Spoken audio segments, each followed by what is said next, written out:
ഈ മത്സരത്തിൽ 15ഓളം കുട്ടികൾ പങ്കെടുത്തു. അവർ അവരുടെ കഴിവിനനുസരിച്ചുള്ള പ്രകടനം ഇവിടെ കാഴ്ചവെച്ചു.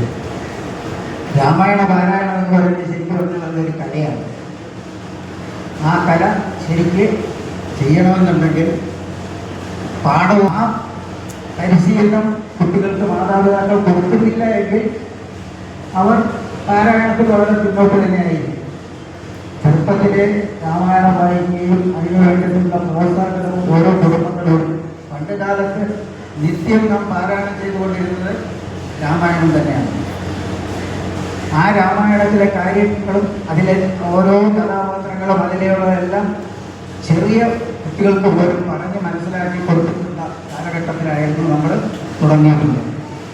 രാമായണം എന്ന് പറയുന്നത് നമ്മൾ പറയുമ്പോൾ ചെറിയ ഒരു ഈശ്വരൻ മനുഷ്യനെ അവതരിച്ചിട്ട് കാണിക്കുന്ന പ്രകടനമുണ്ട്.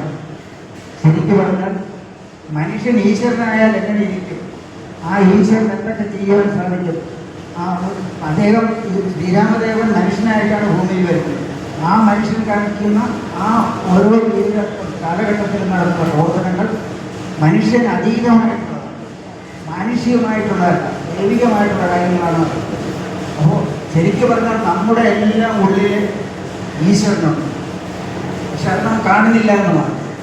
ഓരോ മനുഷ്യനെയും ഈശ്വരനായി കാണുകയും അങ്ങനെ കണ്ടു കഴിഞ്ഞാൽ മാത്രമേ നമുക്ക് ആ ശരിക്കുള്ള ആ സിദ്ധി നമ്മുടെ മനസ്സിലുണ്ടാകും. നമ്മുടെ മനസ്സിലുള്ള ഈശ്വരനെ നാം കാണാതെ എത്രയോ കിലോമീറ്ററുകൾ അകലെ പോയി നമ്മുടെ ഈശ്വരനെ കാണും. നമ്മുടെ മനസ്സിലുള്ള ഈശ്വരനെ ആരാധിക്കാതെ അതിനെ ബഹുമാനിക്കാതെ മറ്റു പലർക്കുള്ള ഈശ്വരനാണ് നമ്മൾ കാണുന്നത്. നമ്മൾ കാണുന്ന എല്ലാ ചരാചരങ്ങളിലും ഈശ്വരമായാണ്. നമ്മളോട് സംസാരിക്കുന്നവരും നമ്മൾക്ക് ആയിട്ട് ഇടപെടുന്നവരും എല്ലാം ഈശ്വരന്മാരാണ്. അപ്പോൾ നമ്മൾ തന്നെ ഈശ്വരനാണ്, നമ്മുടെ മനസ്സിലുള്ളത് ഈശ്വരനാണ് സങ്കല്പിച്ചാൽ നമ്മൾ ഈ ഈശ്വരനെ ആവശ്യമില്ലാത്ത കാര്യങ്ങൾ അല്ലെങ്കിൽ എന്തെങ്കിലും ചിന്തകളോ മറ്റുള്ളോ ഒന്നും തന്നെ നമ്മുടെ മനസ്സിലുണ്ടാകുകയില്ല. അപ്പോൾ നമ്മൾ ഈശ്വരഭാവമാണ്, നമ്മുടെ ഉള്ളിലുള്ളത് ഈശ്വരനാണെന്ന് നമ്മൾ സങ്കല്പിച്ച് നടന്നാൽ നമ്മുടെ മനസ്സിൽ നമ്മുടെ ജീവിതവും കുറേയൊക്കെ ഭംഗിയായിക്കൊണ്ട് പോകാൻ.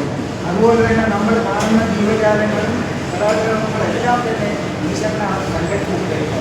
ആ സങ്കല്പത്തിലുള്ള നമുക്ക് ഒരു രീതിയിലുള്ള വ്യക്തിത്വങ്ങൾ ചെയ്യാൻ സാധിക്കും. അവരെല്ലാം വളരെ സൗമ്യമായിട്ട് സന്തോഷത്തോടുകൂടി സ്വീകരിക്കുവാനും പെരുമാറുവാനും. അപ്പോൾ നമ്മൾ പ്രധാനമായിട്ട് വേണ്ടത് നമ്മുടെ മനസ്സിൽ തന്നെ ഈശ്വരനുണ്ട്. ആ ഈശ്വരനെ നാം കണ്ടിട്ട് ആ ഈശ്വരനെ ആരാധിക്കാൻ വേണ്ടുന്ന കാര്യങ്ങൾ ചെയ്യുക. ഇവിടെ വന്നിരുന്ന എല്ലാ കുട്ടികൾക്കും അതുപോലെ തന്നെയാണ് അവരുടെ രക്ഷകർത്താക്കളിൽ നിന്നും കൂടുതൽ പ്രോത്സാഹനം ലഭിക്കുന്നതിന് വേണ്ടി അവർക്ക് കുറേ കൂടെ കൂടുതൽ ഭംഗിയായ രീതിയിൽ പാരായണം നടത്തുവാൻ സാധിക്കുമായിരുന്നു. എങ്കിലും വരുന്ന ഇത്രയും കുട്ടികൾ ഇവിടെ വന്ന് പാരായണം നടത്തിയല്ലോ, അത് തന്നെ അവർക്ക് സംബന്ധിച്ചിടത്തോളം ഒരു നല്ല കാര്യമാണ്. ഇനി വരും കാലങ്ങളിലും ഇതുപോലുള്ള പാരായണങ്ങളിൽ പങ്കെടുക്കുന്നതിന് വേണ്ടി അതുപോലെ തന്നെ അതിനു വേണ്ടിയിട്ട് രക്ഷിതാക്കൾ അവർക്ക് വേണ്ടുന്നുള്ള എല്ലാ പ്രോത്സാഹനവും നൽകണമെന്ന് അഭ്യർത്ഥിച്ചുകൊണ്ട് ഞാൻ എൻ്റെ